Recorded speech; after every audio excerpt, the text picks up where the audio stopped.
जहाँ तक answer second ही होगा, जहाँ तक मतलब अभी देखते हैं। देखिए ये एक वेइंग मशीन पे रखा है, तो वेइंग मशीन को अगर हम देखें तो क्या क्या फोर्सेस अभी लग रहे होंगे इसके ऊपर, बताइए अभी क्या क्या लग रहे होंगे। भाई एम मास का ब्लॉक है इसके ऊपर रखा हुआ है, which is placed in lift accelerating up with acceleration A. तो यहाँ पे बताइए, सिर्फ इसका बताइए, वेइंग मशीन के साथ क्या आ रहा होगा। हाँ एम जी नीचे की तरफ, ठीक है।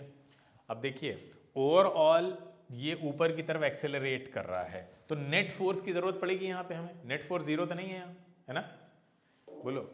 हाँ तो नेट फोर्स जीरो नहीं है, तो F is equal to M A, second law of motion.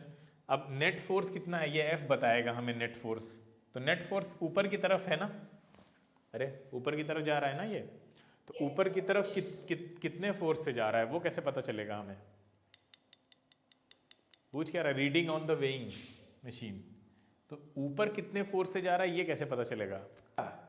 खड़े हो जाओ वेइंग मशीन पे, 40 किलो को तो 400 न्यूटन दिखाती है वो, कोई मशीन ऐसी देखी है। फिर तो चलिए आप एक्सेलरेशन को भूल जाइए, अब बताइए वेइंग मशीन में रीडिंग कितनी होगी अगर इसको रखते हैं तो एम। तो अगर ऊपर ना मूव कर रहा होता तो आंसर ये होता। हाँ अब थोड़ा दिमाग लगाइए कि अब ऊपर जा रहा है तो फिर खाली वेट ही नहीं है जो डाउनवर्ड काम कर रहा है।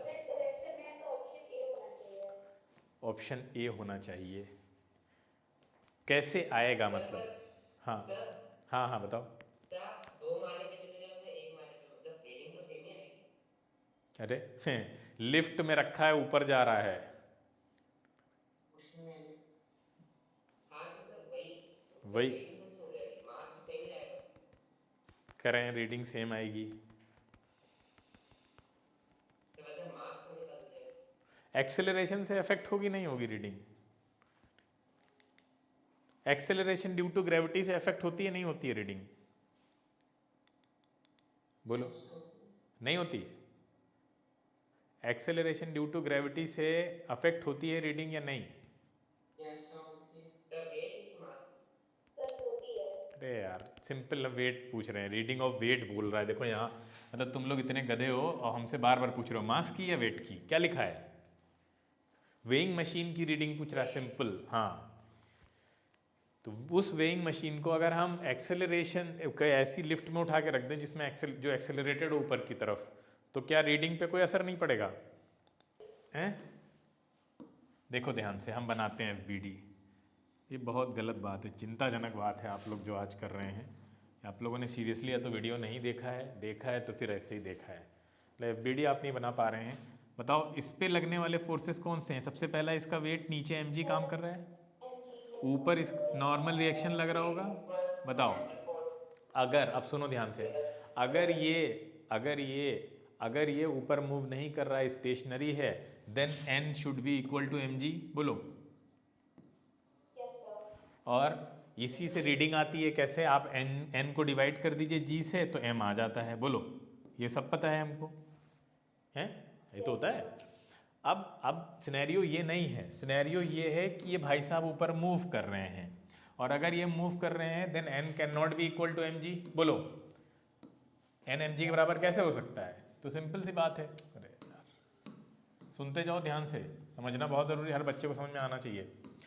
हमने इनको उठा के क्या किया, एक उसके अंदर रख दिया लिफ्ट के अंदर, और that lift is moving upward with an acceleration a। इसका मतलब नेट फोर्स किधर की तरफ है, ऊपर की तरफ है, तभी तो ऊपर मूव कर रहा है। इसका मतलब n बड़ा होगा mg से, अरे इसका n बड़ा होगा, जाहिर बात है, दो फोर्स लग रहे हैं तो एक को तो बड़ा होना पड़ेगा तभी तो ऊपर मूव करेगा। इसका मतलब अगर रिजल्टेंट निकालेंगे तो mg माइनस n करें या n माइनस mg करें, बताओ। ऑब्वियस सी बात है, इसका मतलब जो रिजल्टेंट फोर्स आया है ऊपर की तरफ वो क्या है, वो है n माइनस mg, ऊपर की तरफ लग रहा होगा फोर्स, उसी फोर्स ने ये एक्सेलरेशन जनरेट किया होगा, बोलो। उसी फोर्स की वजह से एक्सेलरेशन आया है। तो अब हम सिंपल लॉ लगाते हैं, F is equal to M A. F कितना अभी निकाला हमने, resultant n minus mg, m कितना है, m तो m ही है, मास m है, एक्सेलरेशन a है। अब बताइए एक्सेल वो कितना आ जाएगा, force n is equal to M A plus M G आ गया, ये आ गया फोर्स। क्लियर है। लेकिन न्यूटन में तो हमें रीडिंग मिलती नहीं है, रीडिंग किस में मिलती है, रीडिंग मिलती है जी से डिवाइड करने पे। तो इसको पूरे को हम जी से डिवाइड कर देंगे। बोलो समझ में आया।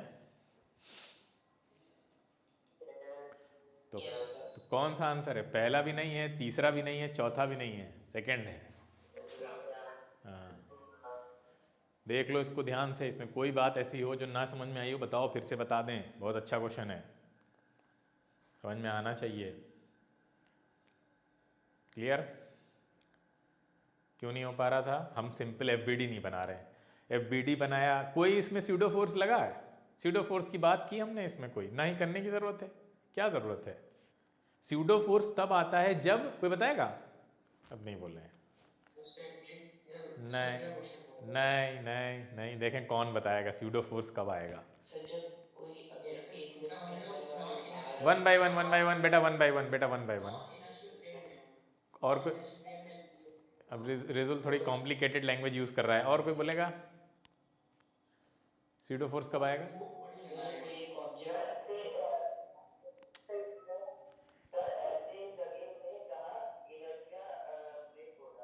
नहीं नहीं, ये कहाँ पहुँच गए।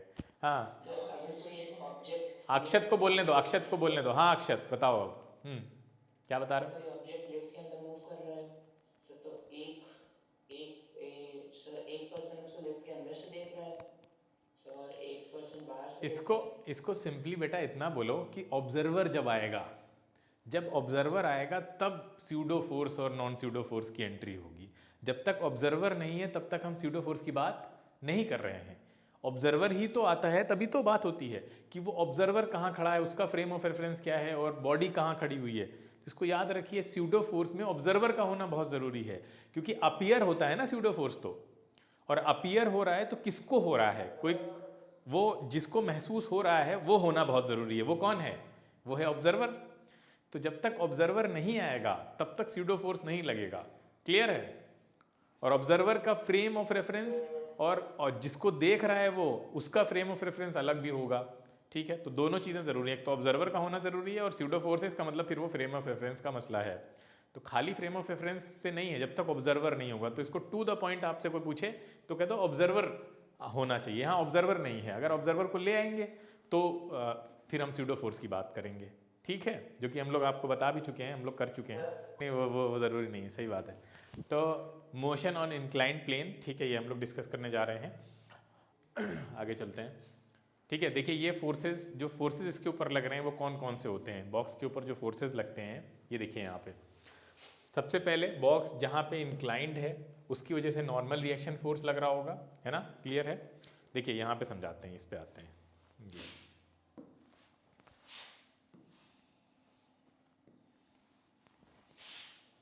ये हमने लाके बॉक्स रख दिया, ठीक है, एम मास का बॉक्स है।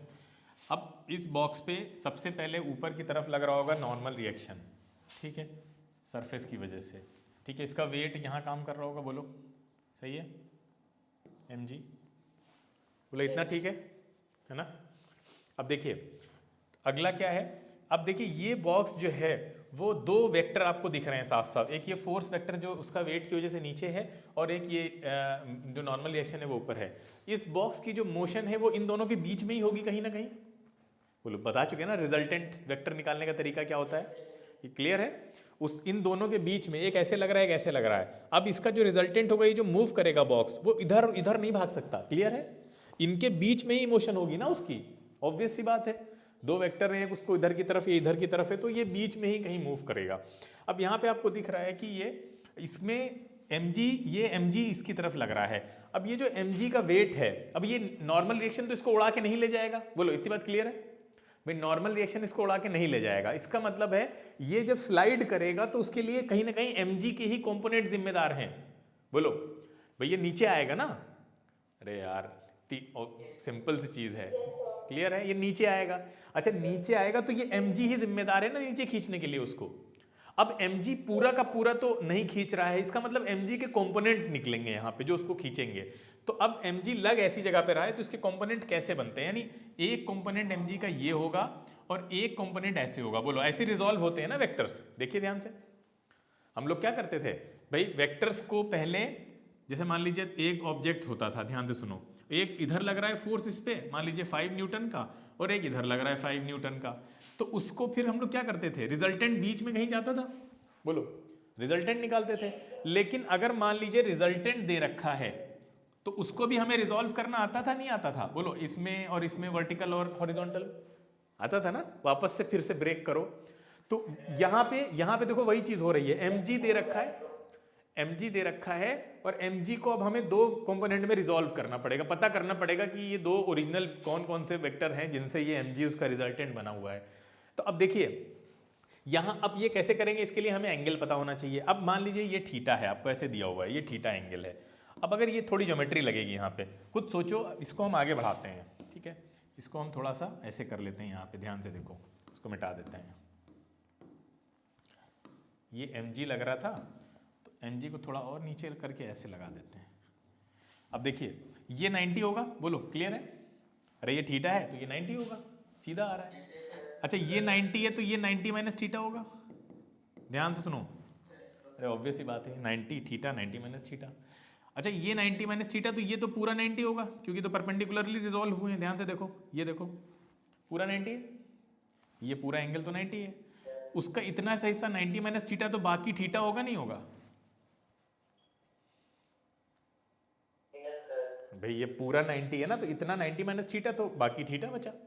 तो इसका मतलब ये हुआ कि ये वाला एंगल हमें मिल गया थीटा, ठीक है, थीटा एंगल मिल गया। आपको पता है कि ये जो एंगल मान लीजिए अगर थीटा होता है तो आपको पता है बेस के साथ कौन सा ट्रिग्नोमेट्रिक रेशियो लगेगा, जहां थीटा है आपको बताया हमने, थीटा वाले के साथ कौन सा वाला होता है, कॉस या साइन, बता चुके हैं भाई। अगर ये थीटा है तो ये वाला 5n कॉस थीटा होता है ना, जो बेस के साथ जाता है वो कॉस के साथ जाता है, और ऊपर वाला होता है 5n साइन थीटा। ये आपको वेक्टर वाले वीडियो में बता चुके हैं, बहुत अच्छे से समझा चुके हैं, हाँ, कि ये इस तरह से टूटते हैं। मान लीजिए ये बीच में है, ऐसे है, तो नीचे वाला कंपोनेंट जो थीटा के साथ बेस बना रहा है वो कॉस में जाएगा और परपेंडिकुलर वाला साइन में जाएगा, याद है, हाँ वेक्टर। अब यहाँ पे भी देखो वही चीज हो रही है, ये बेस है, ये बेस है, कौन सा बेस है, अरे ये वाली लाइन बेस है ना, देखो ब्लैक से बना रहे हैं, ये बेस हो गई क्योंकि इसी के साथ थीटा बना रहा है वो। तो बेस के साथ ये mg कितना जाएगा बताइए, mg तो रिजल्टेंट है, तो ये कितना होगा, ये mg cos थीटा होगा, सिंपल है, cos mg cos के साथ जाएगा बेस वाले में, और बाकी जो दूसरा बचा वो कितना हो जाएगा, हाँ mg sin थीटा। अब देखिए ये बॉक्स वर्टिकल डायरेक्शन में तो मूव नहीं कर रहा है, इसका मतलब n जो है वो mg cos थीटा को बैलेंस कर रहा होगा, या mg cos थीटा n को बैलेंस कर रहा है, जो भी कहो, क्लियर है, बात समझ में आ रही है। तो हम ये बोल सकते हैं कि ये दोनों एक दूसरे को कैंसिल आउट कर जाएंगे, या आप ऐसे लिख सकते हैं n balances mg cos theta, इसका तो कोई यूटिलिटी ही नहीं है, बेकार है। दूसरी तरफ आ जाइए, यानी mg sin थीटा जो फोर्स आपके पास बच रहा है वही कहीं ना कहीं रिस्पॉन्सिबल है इसको इधर से खींच लाने में, क्लियर है, बताइए। और इधर उसको अगर खींचने वाला कोई फोर्स नहीं लग रहा तो इसका मतलब इधर का फोर्स कितना है, 0 है, उधर अगर कोई खींच नहीं रहा है तो रिजल्टेंट फोर्स क्या होगा बताओ, mg sin थीटा माइनस 0, और ये किसके बराबर होता है, ma, भाई फोर्स किसके बराबर होता है, ma के बराबर होता है ना, F is equal to ma, तो ये हो गया फोर्स। अगर अब आपसे पूछे कि एक्सेलरेशन बताइए बॉक्स का, तो कितना आ जाएगा निकल के बताइए, एक्सेलरेशन आ जाएगा mg sin theta divided by m, यानी कट गया, यानी a आ गया g sin theta, g sin theta वो एक्सेलरेशन है जो इस ब्लॉक को खींच के ले जा रहा होगा। बोलो इतनी बात समझ में आई। ये बहुत अच्छा बेस आपका बन रहा है, धीरे धीरे ये सब चीज़ें आपकी यूज़ होंगी, जब 11th में आप जाएंगे आप देखेंगे इनको, तो अक्सर बच्चे इनको देख के परेशान हो जाते हैं, कहाँ से रिजॉल्व कर दिया आपने, कहाँ से mg sin थीटा मान लेते हैं, कहाँ से cos थीटा में रिजॉल्व कर दिया। आपको ऐसी कोई दिक्कत नहीं आएगी, अभी आपके पास टाइम, अब अच्छे से देखिए, ये हमने वेक्टर में आपको समझाया हुआ है। हाँ हाँ बेटा बोलो, फिर से बता दें अगर ये कोई दिक्कत है किस, mg cos थीटा वाला, हाँ क्या कह रहे हैं, तो mg cos थीटा वाला, फिर से बता दें, mg cos थीटा, ये रिजोल्यूशन वाला ना, रिजॉल्व कैसे किया? ठीक है, ऐसे बेस लिया इसको।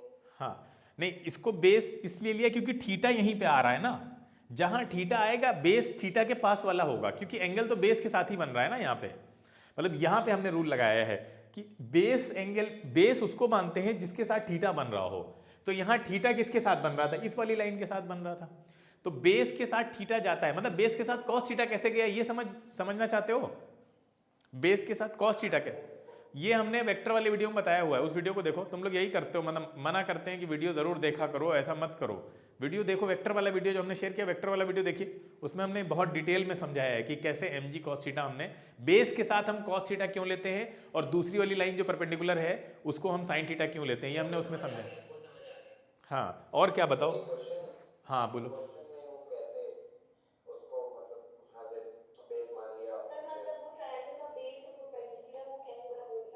अच्छा अच्छा, ठीक है ठीक है, ओके ओके, एक सेकेंड।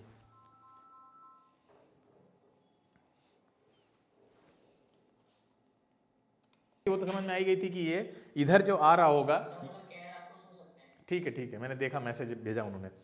अब देखिए हमने ये बताया था कि ये जो mg लग रहा है, ये mg की वजह से ही ये स्लाइड करेगा, लेकिन mg का कौन सा कंपोनेंट इसको स्लाइड कराएगा वो हमें निकालना पड़ेगा पहले, ठीक है, क्योंकि mg तो बीच में लग रहा है और इसके दो कंपोनेंट तो आपको ऐसे साफ साफ दिख रहे हैं अगर आप ऐसे बनाएंगे, एक तो ये वाला और एक ये वाला। बोलो इतना क्लियर है जी? ठीक है। अब भाई ये हमने कंपोनेंट बनाए क्यों? कुछ लोगों को लग रहा होगा कंपोनेंट कहां से निकाल देते हैं, कंपोनेंट की क्या जरूरत है? तो कंपोनेंट इसलिए बनाया बेटा क्योंकि mg पूरा का पूरा इस पे एक्ट नहीं कर रहा है। अगर पूरा एक्ट कर रहा होता तो ये इसी डायरेक्शन में नीचे धंसता चला जाता। बोलो ऐसा होता ना भाई, ये इसी डायरेक्शन में नीचे धंसता चला जाता, तो फिर हमें क्लियर था। जैसे मान लो अगर ये बॉक्स नहीं होता तो वो सीधे mg काम करता ना, फिर हमें ये सब बनाने की जरूरत थी क्या? बोलो यहाँ पे mg sin theta, mg cos theta, ये रिजोल्यूशन की जरूरत ही नहीं है, कंपोनेंट की जरूरत नहीं है, पूरा का पूरा फोर्स एक जगह काम कर रहा है। लेकिन यहाँ पे ऐसा नहीं है, यहाँ पे mg को खींचा तो नीचे जा रहा है लेकिन मूव वो ऐसे कर रहा है। इसका मतलब इस mg का कुछ हिस्सा इधर भी काम कर रहा है, कुछ हिस्सा किधर और भी काम कर रहा होगा, तो उसको हमने रिजॉल्व किया। रिजॉल्व करने का सबसे आसान तरीका होता है कि आप उसको दो परपेंडिकुलर कंपोनेंट में डिवाइड कर दिया हमने, जैसे हमने वेक्टर में पढ़ा था। भाई वेक्टर को हम बार बार बताना क्यों बताना पड़ रहा है हमको, कि कोई किसी बॉक्स पे दो फोर्सेस काम कर रहे थे, ठीक है, इस तरह से मान लीजिए एक इधर कर रहा था एक इधर कर रहा था, 2 न्यूटन कर रहा था, और मान लीजिए ये भी 2 न्यूटन कर रहा था। तो इसका हम लोग रिजल्टेंट निकालते थे, वो कहीं बीच में आता था, ठीक है, क्लियर है, बीच में कहीं आता था निकल के। अब अगर इस बॉक्स पे हमें इस तरह का सिनेरियो दिया हो कि बीच का ही खाली आपको दिया है कि ये 5√2 ऐसे दे दिया आपको, क्लियर है, बीच का आपको ऐसे दे दिया 5√2 न्यूटन या कोई और किसी तरह से। अब आपको पता है कि अब ये जो बीच का दिया है रिजल्टेंट दिया है, इसको रिजॉल्व कैसे करेंगे? तो एक यहां बना दीजिए और एक ऐसे बना दीजिए, तो दो वेक्टर रिजॉल्व हो गए। अब ये बेस के साथ है, बेस के साथ आपको एंगल लेना होता है, एंगल हमेशा ऐसे बेस के साथ ही लिया जाएगा। तो ये थीटा है, मान लीजिए ऐसे बना हुआ है, तो बेस के साथ जिसके साथ वो थीटा एंगल बना रहा होगा, अगर इसके साथ बना रहा है तो इसको बेस मान लेंगे, इसके साथ बना रहा है तो इसको बेस मान लेंगे।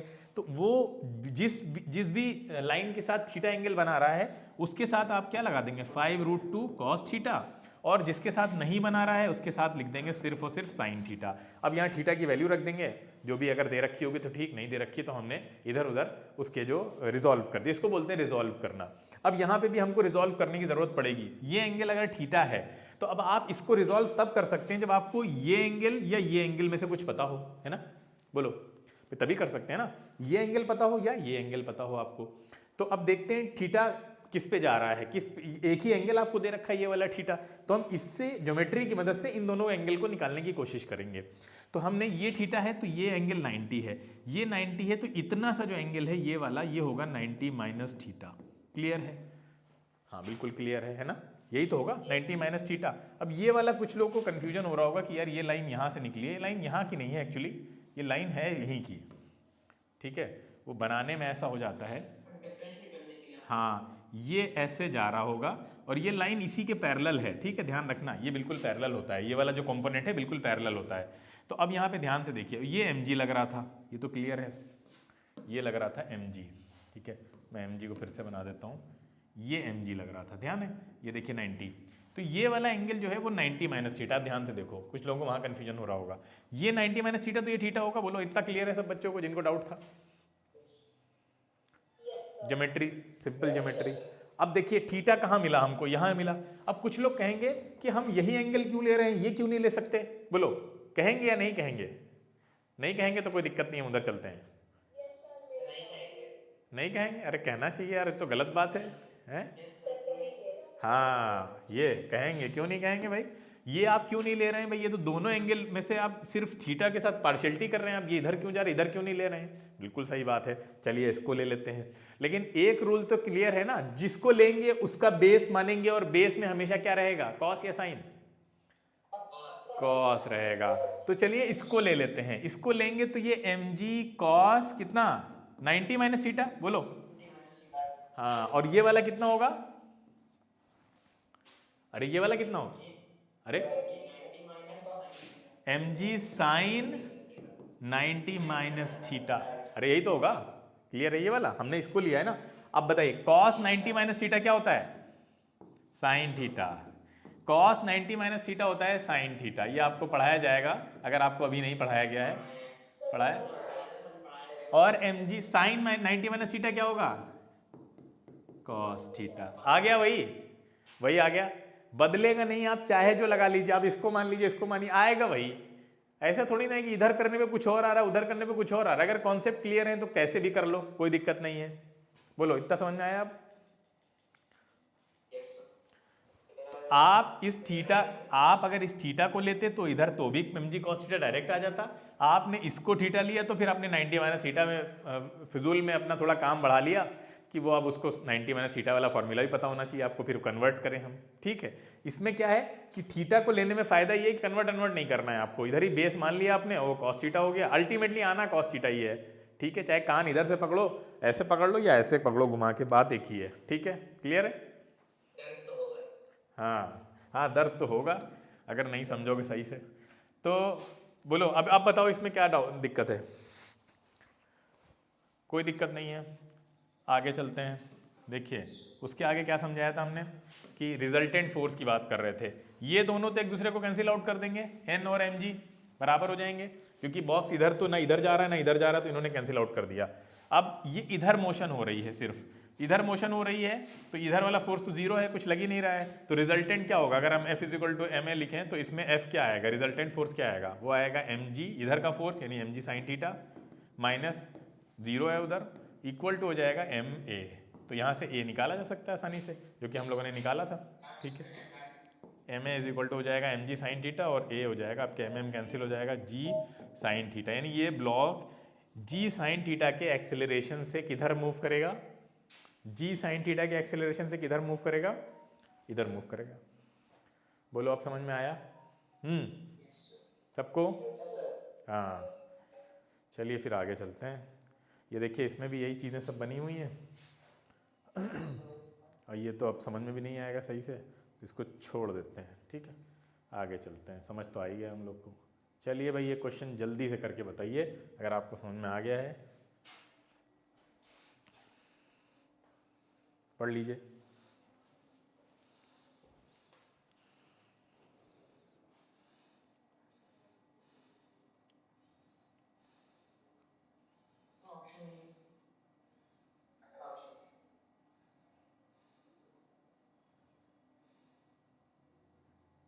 ऑप्शन ए, ये तो मतलब हमने करा ही दिया है कहीं ना पीछे।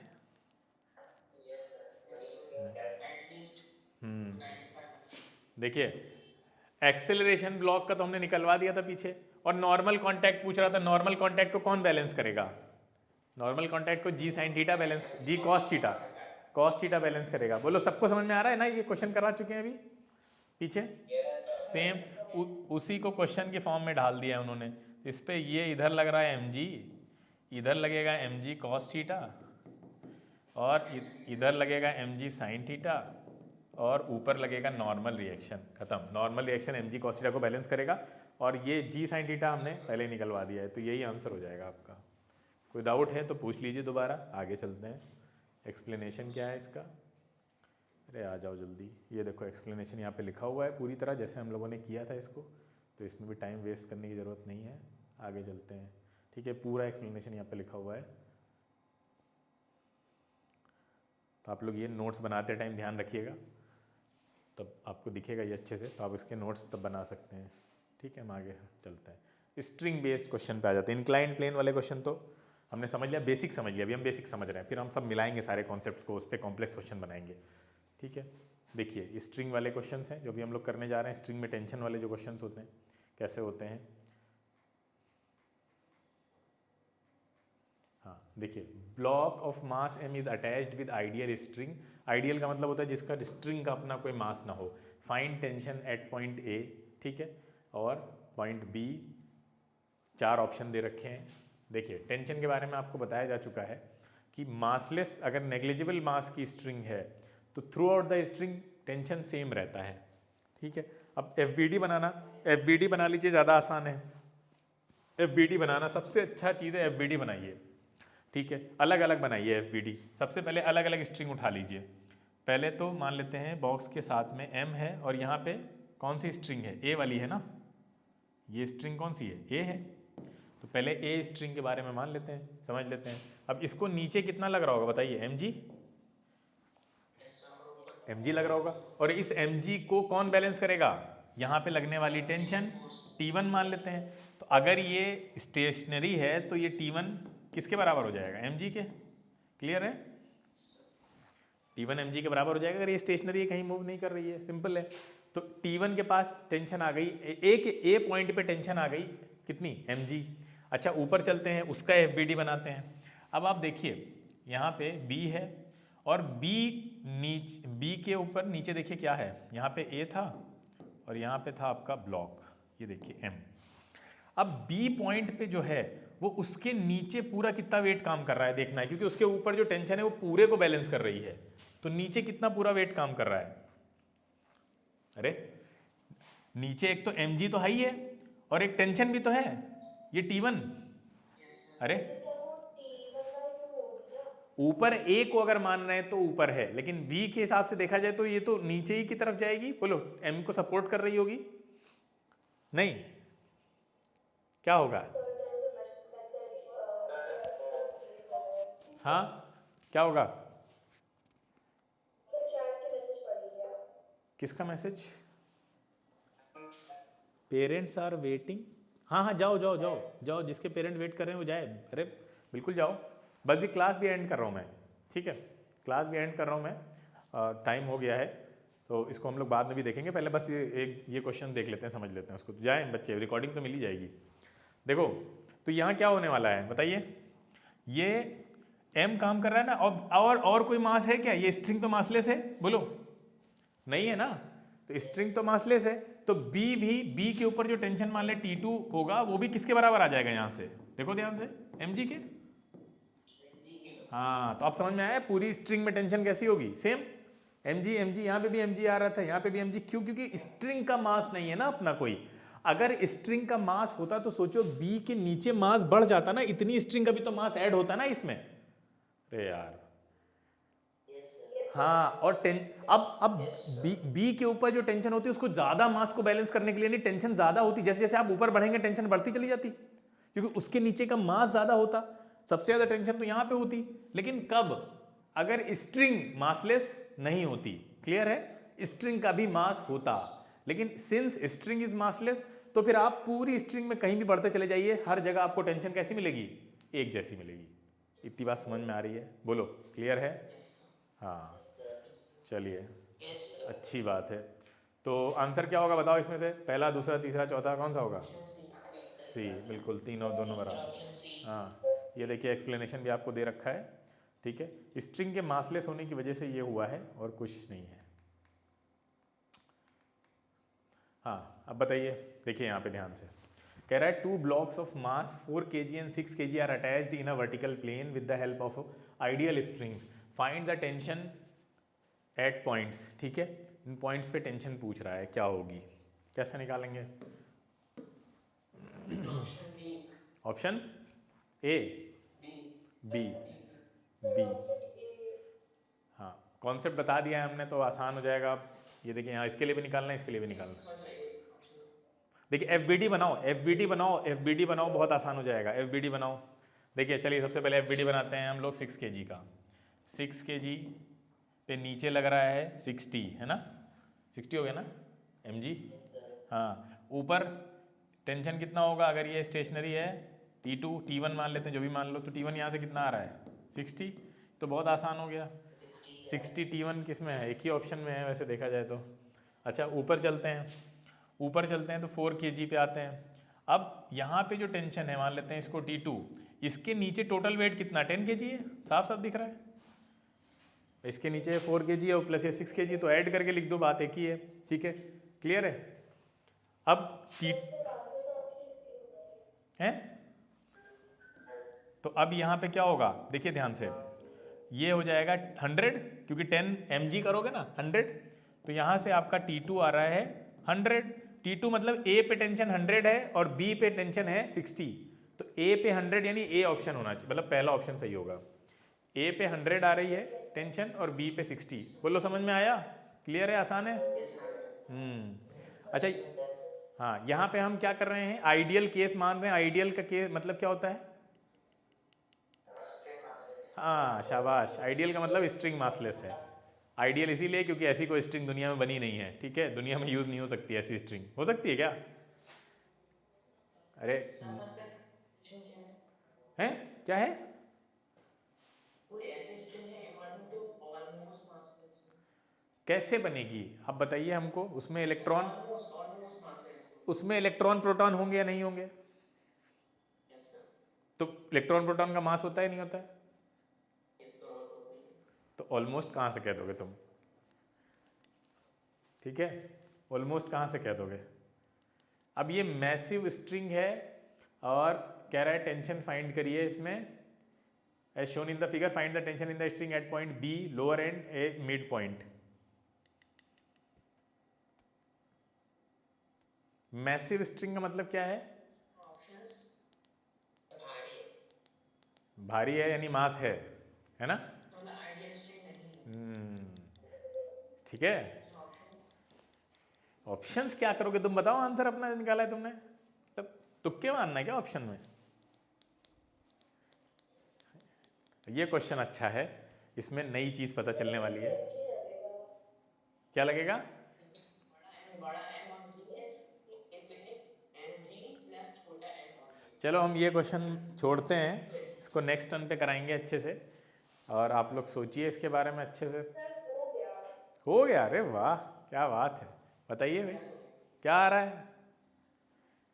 लोअर एंड पे FBD बनाओगे तो हो जाएगा जल्दी,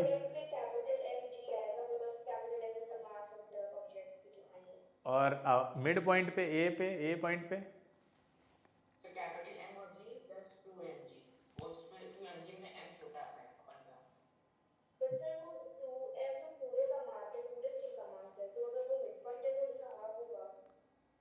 अच्छा यस सर, mg होगा बस। चलिए देखते हैं क्या। Pull of the string T upward है, pull of the earth mg downward है, तो टेंशन तो आ गई mg, बी की तो श्योर है, ए का डाउट mg होगा। हाँ, तो और किसका पता करना है, हाँ तो वो आएगा आपका m plus M G T dash, यानी उसका मिड पॉइंट का, यही आ रहा है, देखो ध्यान से। है। यस सर, यही आ रहा है। चलिए कंग्रेचुलेशन, आप लोगों को समझ में आ गया पूरा, ठीक है, क्लियर है, आसान है, समझने की कोशिश करेंगे तो आसान है, ठीक है, बहुत आसान है। देखिए यहाँ पे क्या किया गया है, इतने हिस्से को अलग कर लीजिए, FBD बना लेते हैं तो बहुत आसान हो जाती है चीज़ आपके लिए।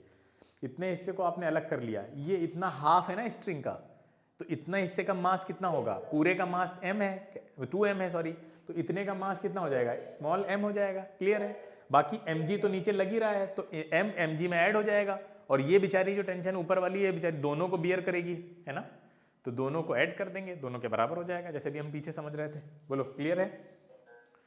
तो एक ये m, ये दोनों m ऐड करिए, mg तो साथ में रहेगा ही। सबको समझ में आ गया, आई होप, नहीं आया तो पूछ सकते हो दोबारा, ठीक है। ये क्वेश्चन है बढ़िया, स्टार्ट कर लेते हैं।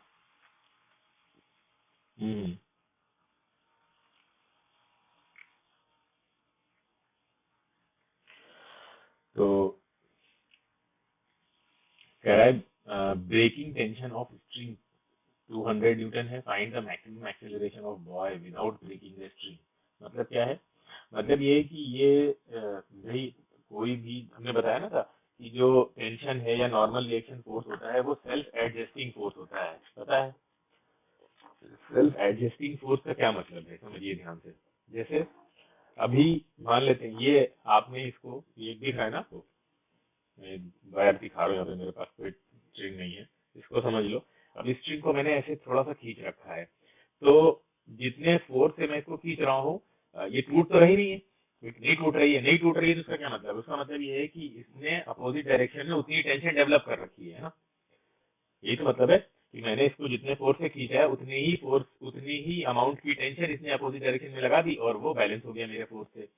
तो यानी कि मैं इसका, अगर मैंने फोर्स कम कर दिया तो टेंशन भी कम हो जाएगी ऑटोमेटिकली, यानी अगर मैंने फोर्स और बढ़ा दिया तो टेंशन और बढ़ जाएगी, है ना। इसको कहते हैं सेल्फ एडजस्टिंग, यानी आप फोर्स बढ़ाते जाइए टेंशन बढ़ती जाएगी, लेकिन इसकी कोई अपनी लिमिटेशन होगी। जब तक ये हमें इसको तोड़ नहीं पा रहा हूँ, इसका मतलब ये है कि इसकी जो टेंशन है, इसकी जो मैक्सिमम टेंशन है वो मेरे लगाए गए फोर्स से ज्यादा ही रहेगी। अगर अगर ऐसा होता रहेगा तो इसका सिंपल मतलब ये है कि ये मतलब इसकी जो टेंशन है वो काफी ज्यादा है। तो अगर मान लो मैंने फोर्स लगाया, बहुत बहुत बहुत फोर्स लगाया, और ये मतलब अपनी सारी टेंशन लगा कर भी मेरे फोर्स को बैलेंस नहीं कर पाई और ये टूट गई, ठीक है, तो इसका मतलब ये है कि वो जो टेंशन, मतलब जितनी इसके पास मैक्सिमम टेंशन थी, अगर मैंने उससे ज्यादा फोर्स लगा दिया तो, और तो फिर ये ब्रेक कर जाएगी। उसको कहते हैं ब्रेकिंग टेंशन, समझ गए? उसको कहते हैं ब्रेकिंग टेंशन। तो हर एक स्ट्रिंग की ब्रेकिंग टेंशन अलग अलग होगी। हो सकता है कोई 10 न्यूटन पे ही टूट जाए, वो पतला सा धागा है, आपने थोड़ा सा खींचा, वो 10 न्यूटन लगाया, वो 10 न्यूटन कोई बर्दाश्त नहीं कर पाया, वो टूट गया। कोई हो सकता है 50 न्यूटन पे भी ना टूटे, कोई हो सकता है 100 न्यूटन पे जाके टूटे, है ना, कोई 200 न्यूटन पे टूटे। तो इसको कहते हैं ब्रेकिंग टेंशन। मतलब जिस फोर्स को पे आकर, जिस मतलब जिस फोर्स पे टेंशन टूट जाए, यानी 200 न्यूटन का मतलब ये 200 न्यूटन से ज्यादा जैसे ही लगाओगे वो टेंशन टूट जाएगी, मतलब वो स्ट्रिंग टूट जाएगी। अब बात समझ में आई ब्रेकिंग टेंशन का मतलब क्या है? अब जैसे ये स्ट्रिंग है आपके सामने बनी हुई है, तो ये स्ट्रिंग की ब्रेकिंग टेंशन 200 न्यूटन है। अब कह रहे हैं मैक्सिमम एक्सेलरेशन बॉय कितना लगा सकता है? बॉय उससे लटका हुआ है, ठीक है, सपोज करते हैं वो या अगर ऊपर चढ़ रहा होगा, ऊपर चढ़ रहा है। अब ऊपर चढ़ रहा है तो वो स्ट्रिंग को खींच रहा होगा नीचे, अब खींचेगा तो एक्सेलरेशन भी होगा उसमें, है ना। तो वो कह रहे हैं कि कितना मैक्सिमम एक्सेलरेशन लगा के ऊपर चढ़ सकता है कि वो टेंशन ना टूटे, ठीक है, विदाउट ब्रेकिंग द स्ट्रिंग। तो अब क्वेश्चन समझ में आ गया सबको? पहले बताओ, फिर आगे चलते हैं। हम्म अब देखिए ध्यान से पहले इसको, आसान है, समझ में आ जाए तो बहुत आसान है। क्या हो गया? चलो,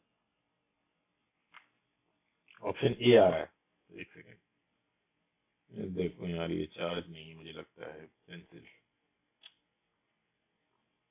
अभी भी स्टार्ट हो गया। तो हम करेंगे क्या इसमें? सबसे पहले हमें क्या करना है, देखिए ध्यान से। हम्म सबसे पहले हमें करना क्या है कि अभी पेंसिल चार्ज हो रही है, तो थोड़ा सा मैं तब तक मैं कुछ समझा देता हूँ कुछ, कि ये इसके ऊपर लटका हुआ है, इसको पकड़ के ये नीचे की तरफ लटका हुआ है, तो इसका वेट नीचे कितना काम कर रहा है पहले ये बताइए, विजुअलाइज करिए। देखिए 10 केजी तो बॉय का मास है, वेट कितना होगा नीचे की तरफ? 100 न्यूटन। हाँ, और ऊपर मैक्सिमम टेंशन है 200 न्यूटन की, ठीक है। तो 100 न्यूटन है तब तो अभी तो टेंशन कुछ टूटने उठने वाली नहीं है, ये आराम से ऊपर चढ़ सकता है। लेकिन ऊपर चढ़ते टाइम जो एक्सेलरेशन होगा वही हमें निकालना है। तो हम फॉर्मूला तो जानते हैं, F is equal to ma। अच्छा, रिजल्टेंट जो टेंशन है वो ऊपर की ज्यादा रहेगी, तो जब तक वो 200 न्यूटन मैक्स ज्यादा है तो हाँ ऊपर ज्यादा रहेगा, रिजल्टेंट फोर्स ऊपर की तरफ है और वो ऊपर चढ़ ही रहा है। तो F is equal to ma में F की जगह पे आप रिजल्टेंट टेंशन रखिए, रिजल्टेंट फोर्स रखिए, और m की जगह मास हो जाएगा बॉय का, और a निकालना है m को। तो वो a क्या होगा? 10 होगा। बाकी लोग निकालें, बाकी लोग बताएं क्या होगा।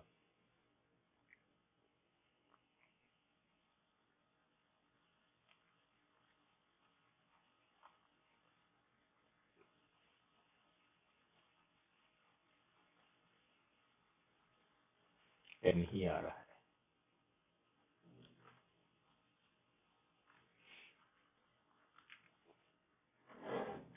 चलिए देखते हैं चार्ज हुई होगी। यहाँ पे समझिए ध्यान से, ये इसका वेट नीचे काम कर रहा होगा जिसको हम कहेंगे mg, ठीक है, नीचे mg काम कर रहा है, mg, और ऊपर इसको बैलेंस कर रही होगी टेंशन T, ठीक है। अब अगर इसको ऊपर चढ़ना है, टेंशन को नहीं टूटना है, तो किसको ज्यादा होना पड़ेगा, mg को या T को, जल्दी बताओ। T को ज्यादा, हाँ T को ज्यादा होना पड़ेगा, बिल्कुल। तो T माइनस mg होगा ना रिजल्टेंट फोर्स, बोलो, ये mg माइनस T। हाँ, टी माइनस एम जी होगा, इतना समझ में आ गया ना सबको, टी माइनस एम जी होगा, टी माइनस एम जी, और ये F is equal to M A होता है, हम सब जानते हैं, ठीक है, सेकंड लॉ ऑफ मोशन से। एम क्या लेंगे, एम तो उसका मास होगा, इसका कितना मास है 10 केजी, तो 10 केजी यहाँ रख दिया हमने, कितना एक्सेलरेशन से ऊपर जाएगा नहीं पता, ठीक है, सिंपल इक्वेशन बन गई। अब टी है, टी की मैक्सिमम वैल्यू कितनी है 200, माइनस एम जी कितना है 100, ठीक है, और यहाँ आ गया आपका 10 ए, तो यहाँ आ गया आपका 100 इक्वल टू 10 ए, और जो दे देगा हमें 10 मीटर पर सेकेंड स्क्वायर, ठीक है। ये मैक्सिमम एक्सेलरेशन है। अगर इससे ज्यादा एक्सेलरेशन लगाएगा तो, अगर इससे ज्यादा, हाँ स्ट्रिंग टूट जाएगी, बिल्कुल सही, बिल्कुल सही, ठीक है, समझ में आ रहा है, बोलिए। इसी बच्चे को समझ में ना आया हो तो बताएं, चलें आगे। ठीक है, ये देखिए, ये पूरा सोल्यूशन दे रखा है उन्होंने, कोई जरूरत नहीं है इसको देखने की। चलिए ये बताइए क्वेश्चन, एक और क्वेश्चन आ गया अच्छा सा, अच्छे से सोच समझ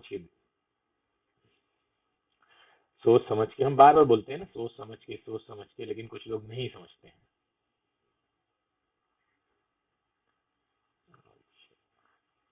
रिजुल को मिलते हैं जल्दी जवाब देने के लिए पूरे 50 पैसे हैं, ऑप्शन डी। बाकी लोग सब ऑप्शन डी सही है। हम्म क्या, हाँ देखिए ध्यान से, कह रहा है breaking tension of string is 90 newton, find the maximum acceleration of boy with which he can climb up without breaking the string.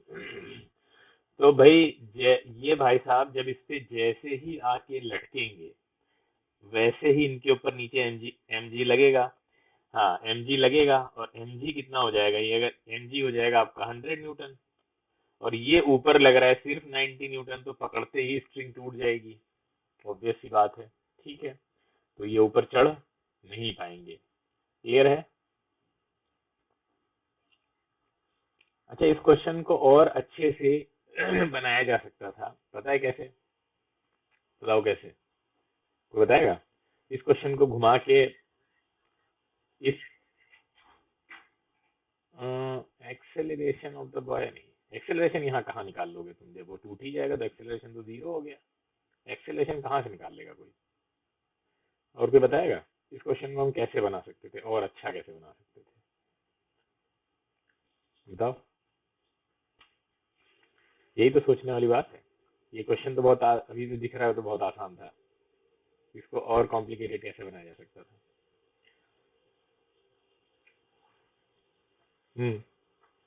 बोलिए, दिख रहा है, ब्लर हो गया, क्या ब्लर हो गया,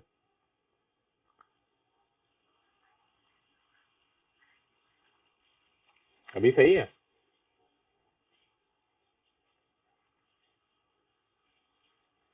तो मैं क्या पूछ रहा था बताओ।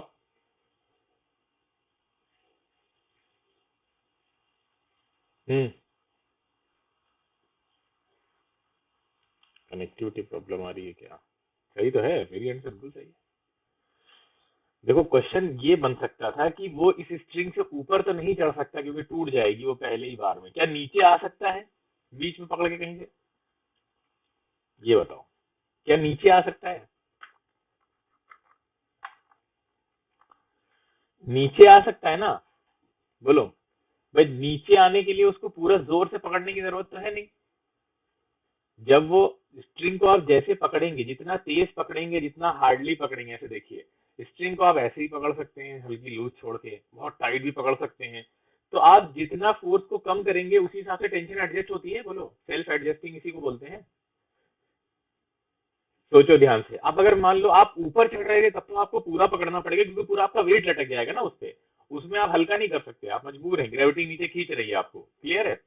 लेकिन अगर आप नीचे उतर रहे हैं, नीचे उतरते टाइम तो आप स्ट्रिंग को हल्का हल्का और तेज कर सकते हैं। बोलो, बहुत हल्के से पकड़ के भी नीचे आ सकते हैं, तो धीरे धीरे धीरे धीरे ऐसे ऐसे नीचे आता है। देखो, सोचो सोचो, विजुअलाइज करो। देखो, जब नीचे आ रहे हैं तो बहुत ज्यादा तेज पकड़ने की जरूरत नहीं होती है, हल्का सा भी सपोर्ट रहे तो आप उससे नीचे आ जाते हैं लगते लगते। लेकिन ऊपर चढ़ने में आपको पूरा तेजी से कस के पकड़ना पड़ता है। इतनी बात समझ में आ रही है कितने लोगों को? भाई, ऊपर चढ़ने में तो हमें पूरा पकड़ना पड़ेगा, लेकिन उतरने में कभी देखा हो, कभी रस्सी से अगर उतरे हो और नहीं भी उतरे हो तो भी ऐसे ही समझो कि अगर नीचे से हाथ ऐसे लाना है आपको, तो आपको हल्का फुल्का सपोर्ट भी चलेगा। आप बहुत ज्यादा ना पकड़िए, उतना ना पकड़िए जितना वो टूट जाएगी टेंशन। ब्रेकिंग टेंशन से कम रखकर भी आप नीचे आ सकते हैं। इतनी समझ में आ रही है बात? तो अगर ये पूछता कि बताइए कितने एक्सेलरेशन से वो नीचे आए कि वो ना टूटे, तो बताओ कैसे लगाते हैं? अगर वो ये पूछता कि कितने एक्सेलरेशन से नीचे आए कि वो ना टूटे, स्ट्रिंग ना टूटे, अब क्या करते? सोचो जरा।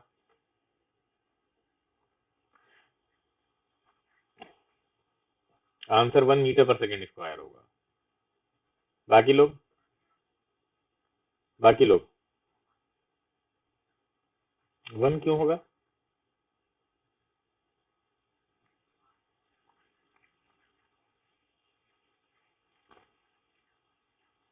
90 न्यूटन लगाना पड़ेगा।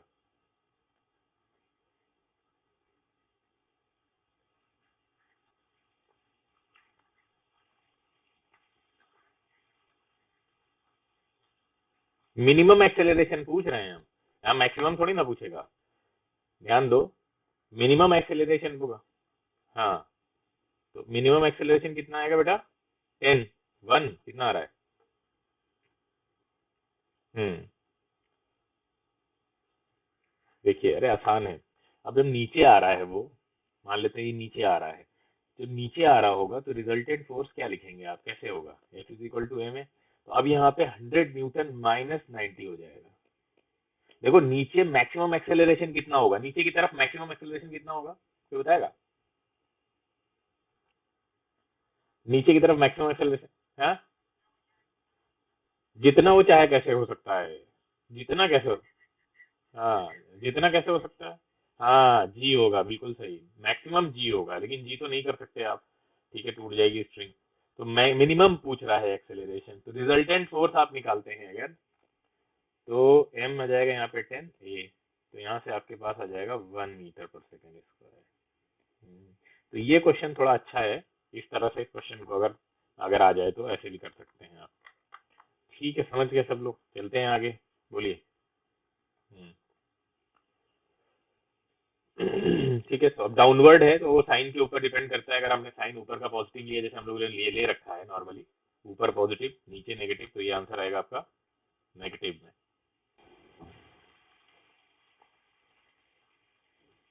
ठीक है, ये ब्लॉक है।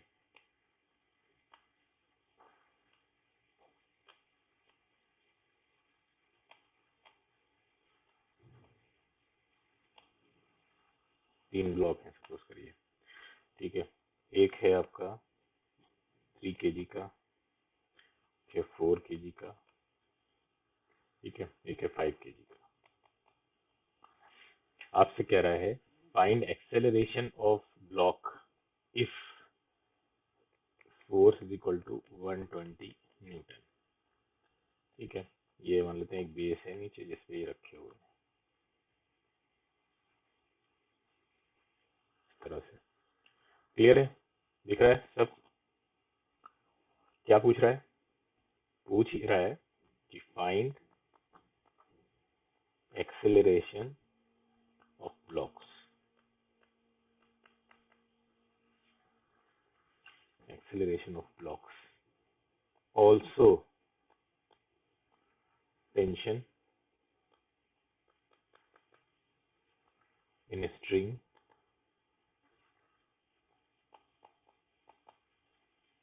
1 and 2।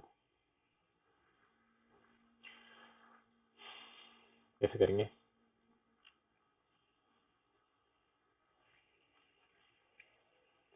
देखिए, चलिए समझाते हैं। देखिए टेंशन ये सब बंधे हुए हैं ऐसे स्ट्रिंग से, ठीक है, ये ऐसे स्ट्रिंग से बाउंडेड है। अब ये 1 है, ये 2 है, दो स्ट्रिंग है 1 and 2। अब ये फोर्स इसको इधर खींच रहा है, ठीक है, थोड़ा दूर दूर बनाते हैं।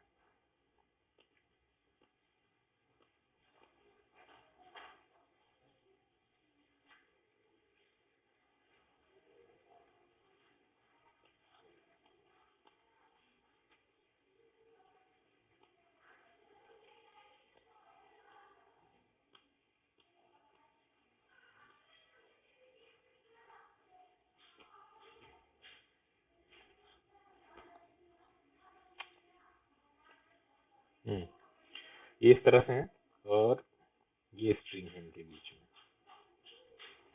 ये 3 kg है, ये 4 kg है, ये 5 kg है। तो इसको इधर खींचा जा रहा है F is equal to 120 newton से। सब बंधे हुए हैं आपस में। अब चलिए देखते हैं इनके बीच में जो टेंशन डेवलप होंगी वो क्या होंगी। ये पहली स्ट्रिंग है, ये दूसरी स्ट्रिंग है। सबसे पहले में मान लेते हैं इधर टेंशन होगी, क्योंकि इस फोर्स को अपोजिंग टेंशन होगी ना T1। बोलिए, पहले वाले फोर्स को अपोज कर रही होगी टेंशन T1, ठीक है। स्ट्रिंग सेम है। अब इधर इसको अपोज कर रही है, ये बॉक्स इधर की तरफ खींच रहा होगा, ठीक है। इतने से इसी T1 के साथ ये इधर खींच रहा होगा। हमने बताया था अगर स्ट्रिंग मासलेस है तो उसमें टेंशन सेम रहती है, याद करिए कल ही हुआ था ये। तो ये बॉक्स इधर खींच रहा होगा उसी सेम टेंशन से T1 से, ठीक है। अब इस T1 को इधर एक दूसरी स्ट्रिंग हो गई ना, अब ये तो यहाँ टेंशन बदल जाएगी, तो यहाँ एक और टेंशन इसको इस T1 को अपोज कर रही होगी, वो होगी T2। और उसी T2 से ये वाला बॉक्स भी इधर खींच रहा होगा, ये इस तरह से। तो अब आपको टेंशन निकालनी है पहली दूसरी स्ट्रिंग में और एक्सीलरेशन भी निकालना है। सबसे पहला काम हम क्या करेंगे, एफबीडी बनाएंगे। तो चलिए सबसे पहला उठा लेते हैं एफबीडी, कोई भी, जैसे 3 kg वाला है, चलो 3 kg वाले को एफबीडी बनाते हैं। तो 3 kg वाले की एफबीडी क्या आएगी बन के?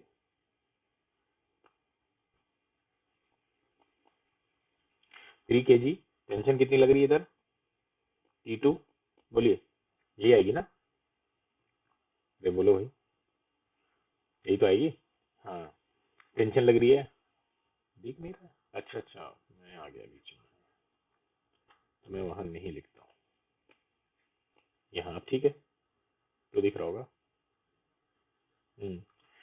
तो अब इसके लिए एफबीडी क्या बनेगा, F is equal to M A अगर हम लगाएंगे तो दूसरी साइड तो कोई फोर्स है ही नहीं, इधर तो कोई फोर्स नहीं है ना, इधर तो फोर्स 0 है, इधर तो कोई खींच नहीं रहा है उसको। तो क्या आएगा, T2 माइनस 0 इक्वल टू क्या हो जाएगा, एम ए मतलब 3 है, तो T2 इजिकल टू क्या आ जाएगा, 3 है। बोलिए, इतना सही है? इतना समझ में आया सबको? बताओ जल्दी से, किसी को डाउट हो तो बताए। पहले का एफबीडी तैयार हो गया, दूसरे का एफबीडी बनाते हैं। चलिए उसके बगल वाला फोर का एफबीडी क्या आएगा, तुम लोग भी बनाते चलो साथ साथ। 4 का एफबीडी क्या आएगा आपका,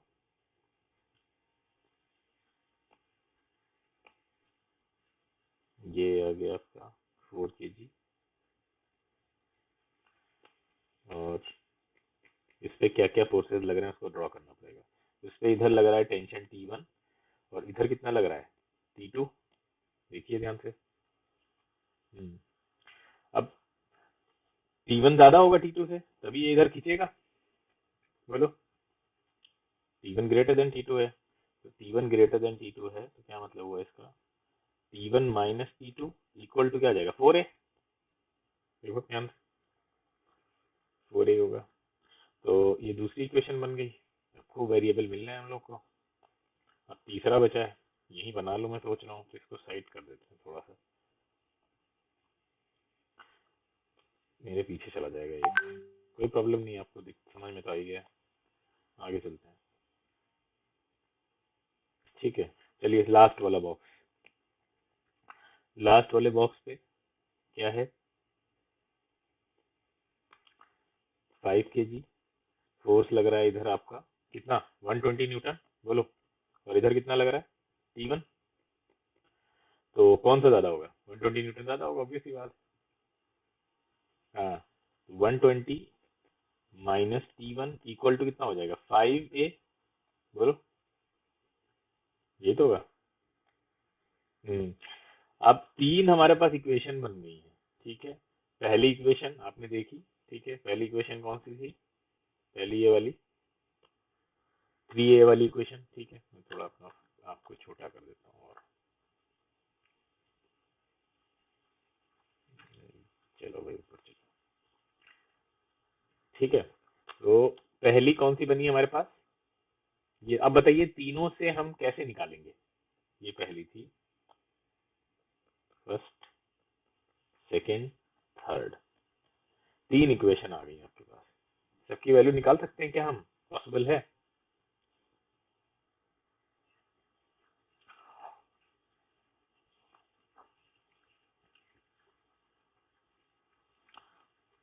कुछ और भी जुगाड़ कर सकते हैं हम लोग ऐसा करते हैं, फर्स्ट सेकंड को ऐड कर देते हैं। फर्स्ट सेकंड को ऐड करने से क्या होगा, first plus second, T one की वैल्यू कितनी आ रही है, ऐड हो जाएंगे वो राइट साइड वाले, 7A। और T1 की वैल्यू पुट करते हैं थर्ड में, यहाँ, हाँ, T1 की वैल्यू थर्ड में पुट करेंगे तो A कितना निकलेगा, 120 minus 7A equal to 5A। तो 12A equal to 20, A is equal to 10। A आ गया 10, A आ गया 10 मीटर पर सेकंड स्क्वायर, ठीक है। अरे तो रुकोगे, मतलब हो सकता है हम आगे बताने वाले हों वो तरीका है, नहीं रुकना है, बोलो फिर। तो 10 आ गया मीटर पर सेकंड स्क्वायर। अब टेंशन कैसे निकालेंगे, ए की वैल्यू पुट करते चले जाइए। टी टू वाले इक्वेशन में आप ए की वैल्यू पुट करेंगे, यहाँ पे देखिए, तो T2 कितनी आ जाएगी आपकी, 30 आ जाएगी, 30 न्यूटन। सबसे पहली इक्वेशन में रखिए 10, 30 आ गई। अच्छा अब यहाँ देखिए T1 निकालना है आपको। T1 तो यहाँ 7A आया ही था, तो 70 न्यूटन आ जाएगी। तो T1 7A आया था, तो T1 यहाँ से आपको मिलेगा 70 न्यूटन। और अब क्या बचा, बस T1 T2 तो निकालना था हमें, दोनों आ गए, 70 न्यूटन और 30 न्यूटन, बोलिए। समझ में आया। तो हमने एक्सेलरेशन भी निकाल लिया, और क्या निकाल लिया, और क्या निकाला हमने, एक्सेलरेशन, हाँ एक्सेलरेशन और टेंशन दोनों निकाल लिया। अब हम लोग दूसरे मेथड की तरफ चलते हैं, इसके और भी मेथड है करने का। हाँ अब बताओ तुम क्या बता रहे थे।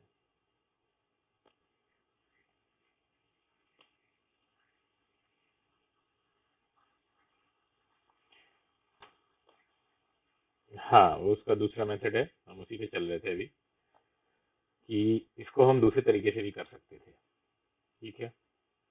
एक मिनट में इसको एडजस्ट करता हूँ। और वो दूसरा मेथड क्या है, आसान है, कल हम लोगों ने इस पे कई क्वेश्चन किए भी थे। तो अब देखिए यहाँ पे, यहाँ सबको आप, क्योंकि स्ट्रिंग का तो अपना कोई मास है नहीं, तो आप ऐड कर दीजिए सबको।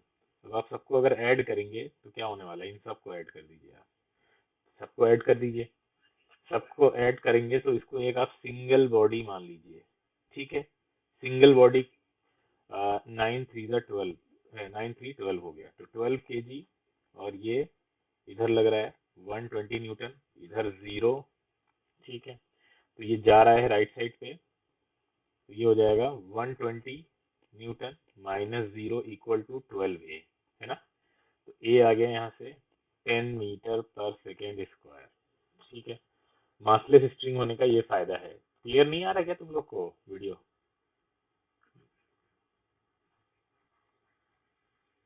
चलिए कोई बात नहीं, वो रिकॉर्डिंग सही आएगी, यहाँ कनेक्टिविटी की वजह से ब्लर होगा, रिकॉर्डिंग बिल्कुल क्लियर मिलेगी। तो ये हो गया 10 मीटर पर सेकेंड स्क्वायर। अब हम टेंशन भी निकाल सकते हैं सबकी, भाई जब वो आ गया तो टेंशन निकालने में कोई दिक्कत नहीं है, ठीक है। तो क्योंकि हम वो तो बना रखा है, अब हर एक की टेंशन देखिए कितनी जल्दी जल्दी निकल जाएगी आपकी। सबसे पहले 3 kg वाले पे आते हैं। 3 kg इधर क्या लग रहा है आपका, इधर से ये T2 मान लीजिए, T2 लग रहा था, ठीक है, तो T2 3A आ रहा था, इक्वल टू 3A, तो T2 आ गया आपका 30 न्यूटन। बोलिए क्लियर है? हाँ, इसी तरह से 5 kg के लिए निकाल, 4 के लिए भी निकाल सकते हैं, डायरेक्ट 5 के लिए भी निकाल सकते हैं, वही इक्वेशन बनेगी, ऐड करने की जरूरत ही नहीं है, आप अलग अलग निकालिए, सिंपल आएगा। 5 kg के लिए डायरेक्ट भी निकाल सकते हैं, 5 kg में इधर T1 लग रही है, तो 120 minus T1 is equal to 5A हो जाएगा, है ना, 50। तो 50 इधर आएगा, T1 उधर चला जाएगा, तो कितना होगा, 70 आ रहा है देखो। इसमें इस वाले के लिए देखिए ध्यान से कि 120 minus T1 is equal to क्या आएगा, 5A, 5A मतलब 50, तो T1 इज इक्वल टू क्या आ जाएगा आपका, 70 न्यूटन। हाँ,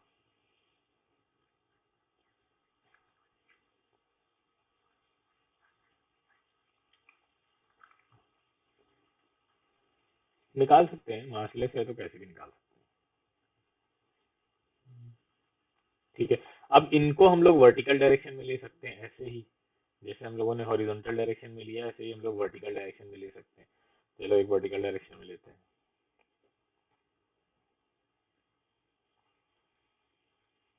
ठीक है, मान लेते हैं ये एक फोर्स है ऊपर की तरफ लग रहा है, 150 न्यूटन का फोर्स है, ठीक है, ये एक पॉइंट है ए, ठीक,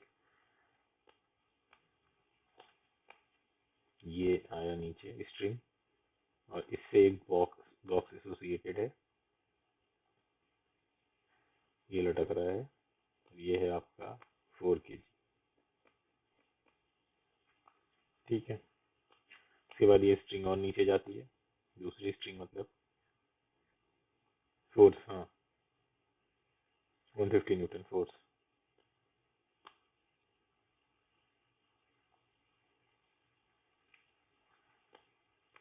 ये आ जाएगा आपका 3 kg।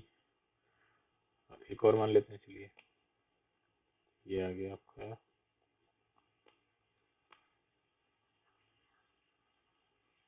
अच्छा अच्छा हम हट जाते हैं, फिर बना लेने दो।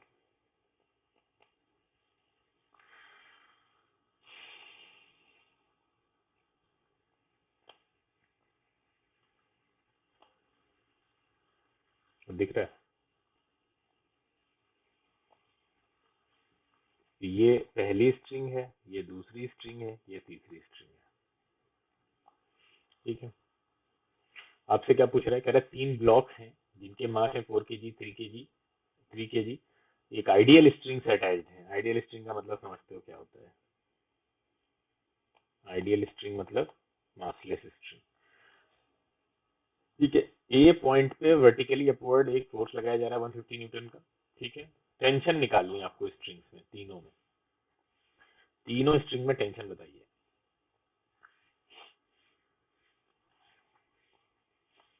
क्यों, ग्रेविटी को क्यों इग्नोर कर रहे हैं?